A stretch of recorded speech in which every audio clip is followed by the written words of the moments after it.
Good evening all of you. कैसे हैं आप सभी? मैं माधुरी वेलकम करती हूं आपका बीएनएस की इस सीरीज में। ये जो अपनी बीएनएस की सीरीज कंटिन्यू चल रही है, हम पहुंच चुके हैं चैप्टर 17 पे।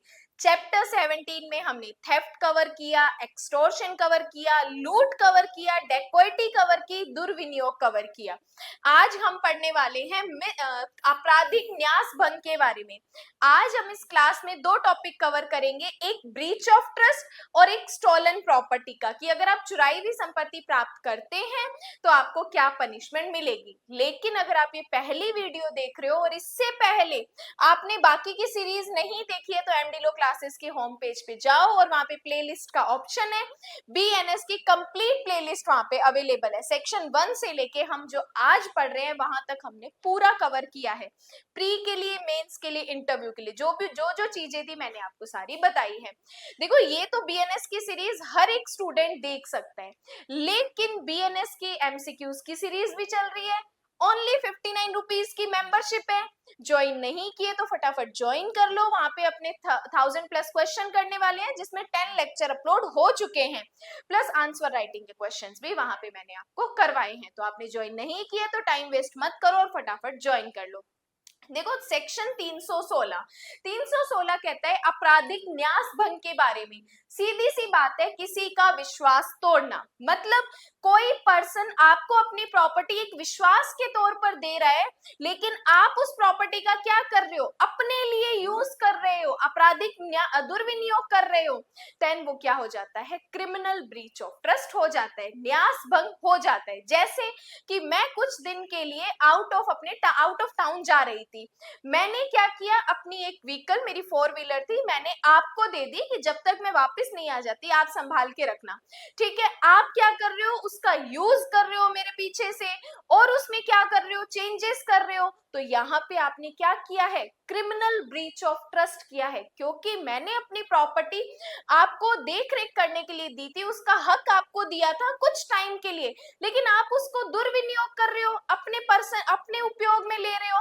तो फिर आपने क्या किया है, क्रिमिनल ब्रीच ऑफ ट्रस्ट किया है।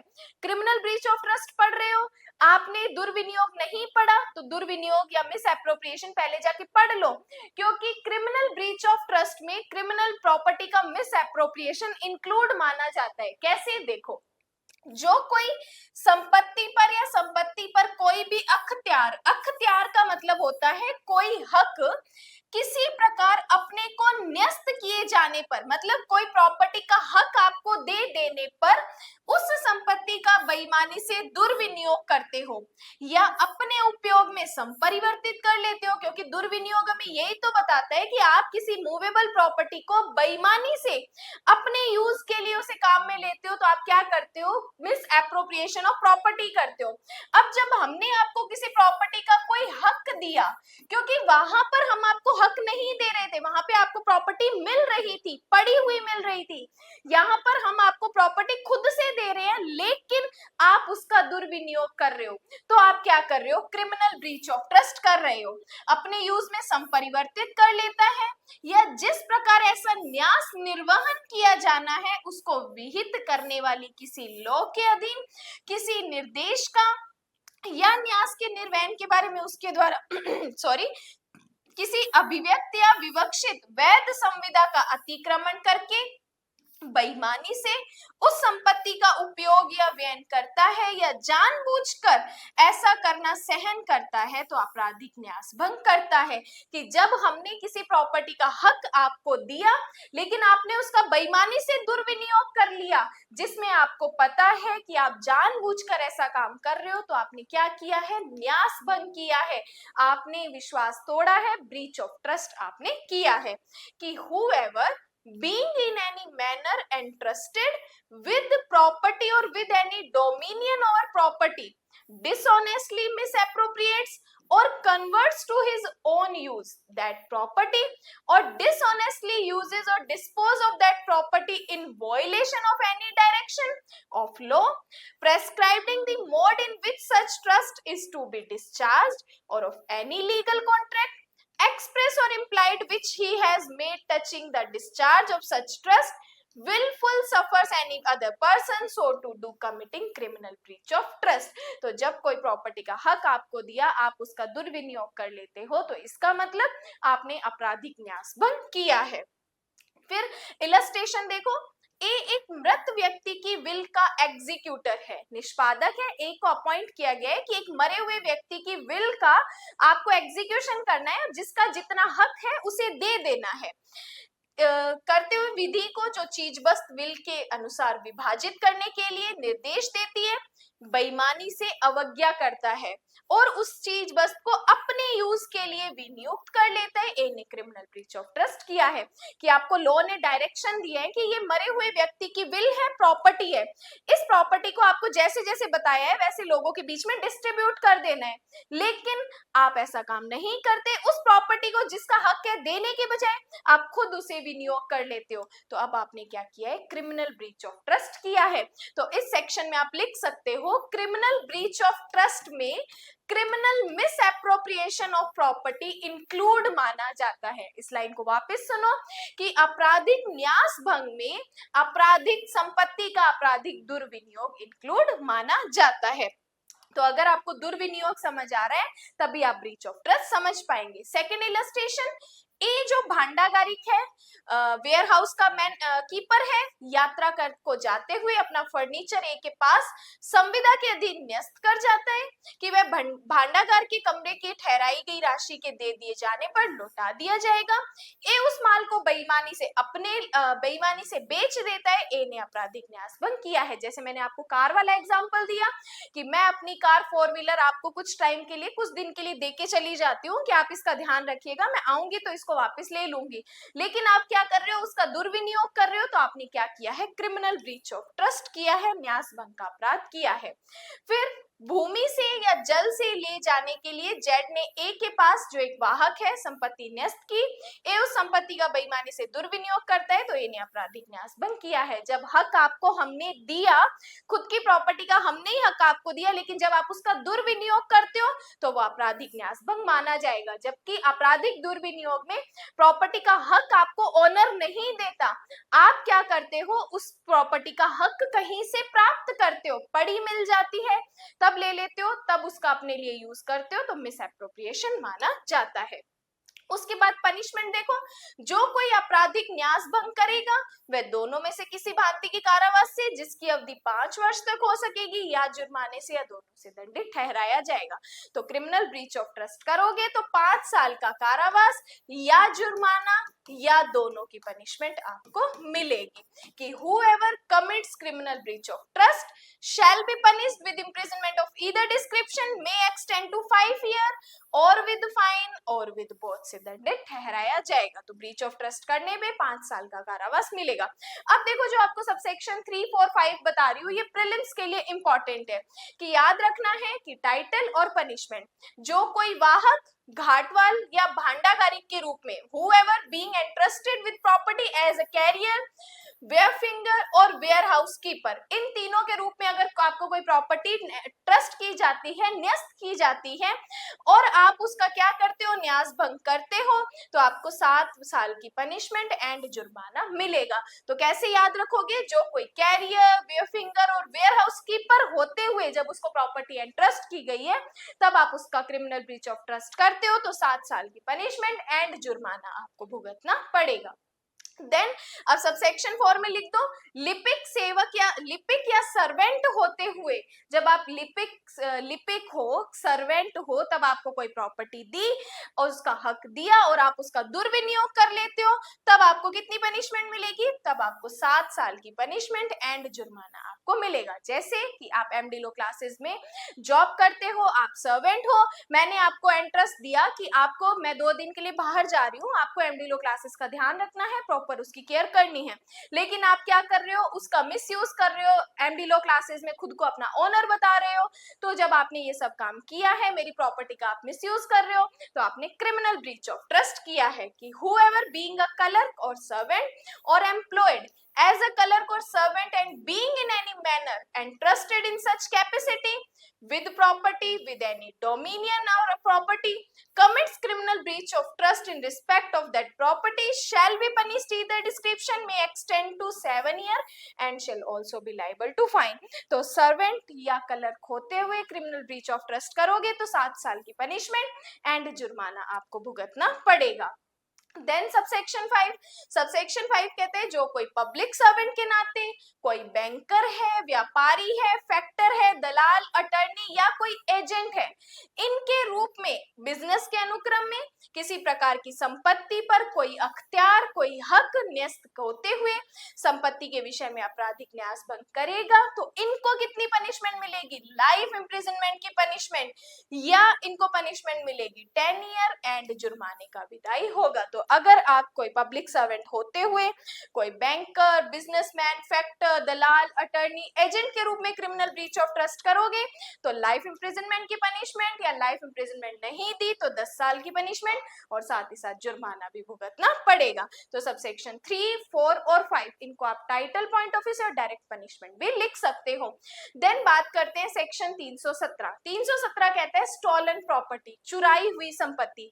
अब ये स्टॉलन प्रॉपर्टी आपको तभी समझ आएगी जब चोरी के की पॉइंट्स, एक्सटॉर्शन के की पॉइंट्स, डकैती के की पॉइंट्स, मिस एप्रोप्रिएशन और आपराधिक न्यासभंग के की पॉइंट्स, ये सारे ऑफेंसेस अगर आपको कंप्लीट कवर है, समझ आ गए हैं, तभी स्टॉलन प्रॉपर्टी वाला कंसेप्ट आपको समझ में आएगा। तो ध्यान से देखो, सबसेक्शन 1 वह संपत्ति जिसका कब्जा, अंडरलाइन करो, चोरी द्वारा, उद्यापन द्वारा, लूट द्वारा, चीटिंग द्वारा ट्रांसफर किया गया है। कैसा कैसा? जब कोई प्रॉपर्टी का कब्जा आपको कैसे मिला?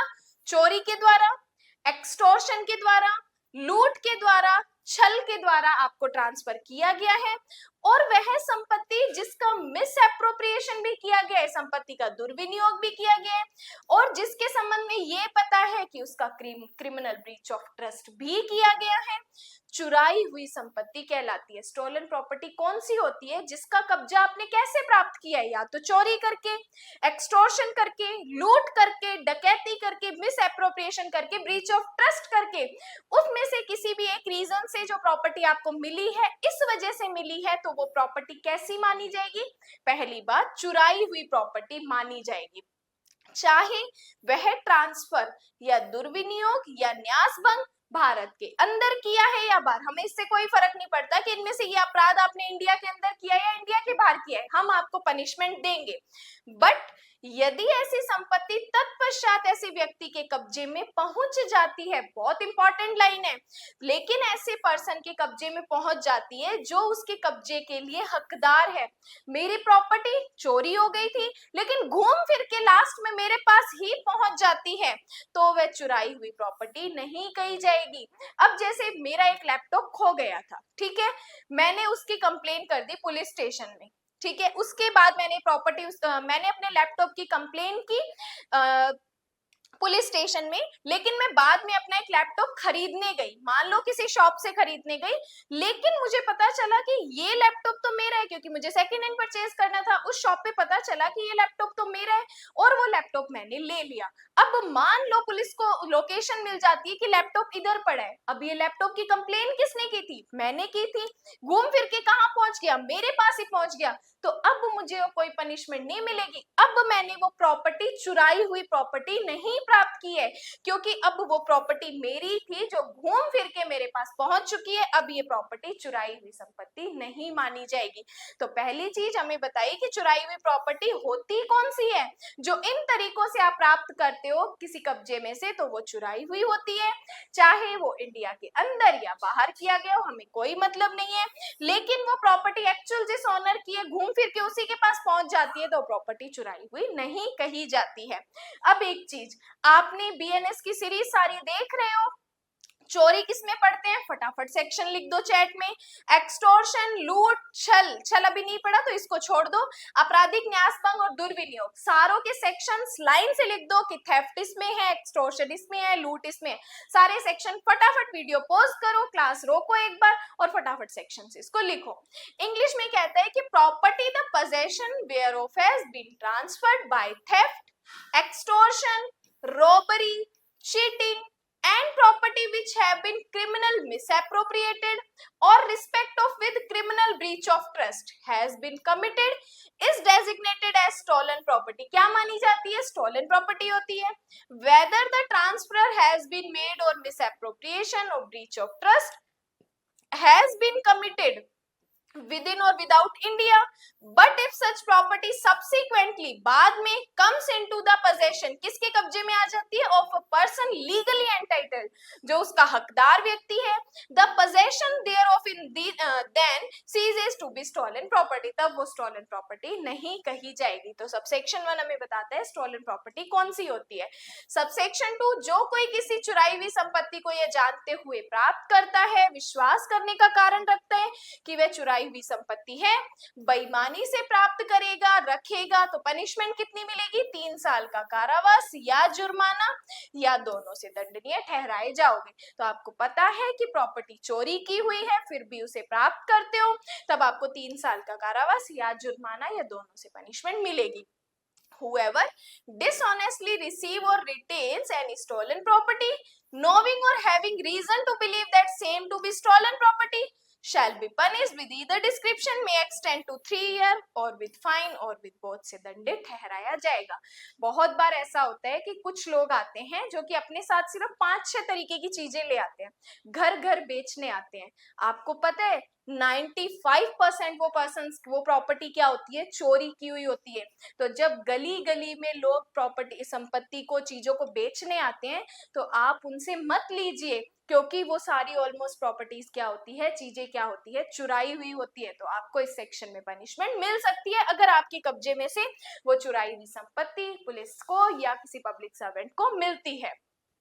अब देखो सबसेक्शन 3, जो कोई ऐसी चुराई हुई संपत्ति को बेईमानी से प्राप्त करेगा, रखेगा, जिसके कब्जे के विषय में यह जानता है या विश्वास का कारण है कि उसे डकैती द्वारा ट्रांसफर किया गया है. अब आप किसी प्रॉपर्टी को ले रहे हो, आपको पता है कि उस पर्सन ने कहीं डकैती डाली है और वो प्रॉपर्टी आपको दे रहा है, या किसी ऐसे व्यक्ति जिसके संबंध में यह जानता है या विश्वास करने का कारण रखता है कि वह डाकुओं की टोली का है, ऐसी संपत्ति जिसके विषय में वह जानता है, विश्वास करने का कारण रखता है कि चुराई हुई है, बेईमानी से प्राप्त करेगा, तो लाइफ इम्प्रिजनमेंट की पनिशमेंट मिलेगी.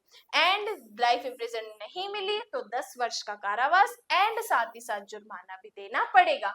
कि जब आपको पता है कोई प्रॉपर्टी आप जो ले रहे हो वो या तो डकैती से प्राप्त की है या जो लुटेरे हैं, डाकू है, उनसे प्राप्त की है, तब आपको, अगर आप उस प्रॉपर्टी को लेते हो, तब लाइफ इम्प्रिजनमेंट की पनिशमेंट या 10 साल की पनिशमेंट एंड जुर्माना आपको भुगतना पड़ेगा. देन सबसेक्शन 4 कहते हैं जो कोई ऐसी प्रॉपर्टी जिसके संबंध में वह जानता है या विश्वास करने का कारण रखता है कि वह चुराई हुई संपत्ति है, अभ्यासता प्राप्त करता है, हैबिचुअल है, चुराई हुई चीजों को लेने की उसकी आदत पड़ चुकी है, हैबिचुअल है या उसमें अभ्यासता व्यवहार करेगा, तो वह लाइफ इम्प्रिजनमेंट की पनिशमेंट या 10 साल की एंड जुर्माना उसको भुगतना पड़ेगा. कि जब आपको पता है कि वो पर्सन ऐसा है जो हमेशा ही चोरी की संपत्ति प्राप्त करता है और आगे बेचता है, हैबिचुअल है इस काम को करने का, तब उसको लाइफ इम्प्रिजनमेंट की पनिशमेंट या 10 साल का जुर्माना एंड फाइन भी उसको मिलेगा. Whoever habitually receives or deals in property which he knows or has reason to believe to be stolen property shall be punished with imprisonment for life. LI की punishment या LI नहीं दी तो 10 year की punishment और साथ ही साथ उसको जुर्माना भी भुगतना पड़ेगा, देन सबसेक्शन 5, जो कोई ऐसी संपत्ति को छिपाने में या व्यनित करने में, इधर उधर करने में स्वेच्छा सहायता करता है. आपको पता है कि प्रॉपर्टी चोरी की हुई है लेकिन आप उसकी हेल्प कर रहे हो इधर उधर छुपाने में, जिसके विषय में वह जानता है, विश्वास करने का कारण रखता है कि चुराई हुई संपत्ति है, तो उसको कितनी पनिशमेंट? 3 साल की पनिशमेंट या जुर्माना या दोनों से दंडित ठहराया जाएगा. कि मान लो एक पर्सन, एक आपका कजन चोरी करके आता है फोन और आपके पास आके बताता है कि ये चीज मैंने चुराई है, और आप क्या करते हो? उस फोन को अपने अपने घर में छुपाने की कोशिश कर रहे हो, इधर उधर छुपा रहे हो, तो जो पर्सन छुपाने का अपराध करेगा उसको 3 साल की पनिशमेंट या फाइन या दोनों उसको मिलेंगे। कि whoever voluntarily assist in concealing or disposing or making away with property which he knows or has reason to believe to be stolen property shall be punished with imprisonment of either description, which may extend to 3 years or with fine or with both। से उसको दंडित ठहराया जाएगा। तो sub section 5 में आप heading लगा सकते हो, चुराई हुई संपत्ति को इधर उधर रखने में सहायता करना। तो 3 साल कारावास या जुर्माना या दोनों से उसको दंडित ठहराया जाएगा। बस चीटिंग नहीं पढ़ेंगे, चीटिंग अपने नेक्स्ट क्लास में पढ़ेंगे। आज के लिए अपने इतना ही पढ़ेंगे। यहाँ तक पूरी क्लास देख चुके हो, समझ चुके हो तो लाइक और कमेंट्स जरूर करो। बाकी आज के लिए धन्यवाद।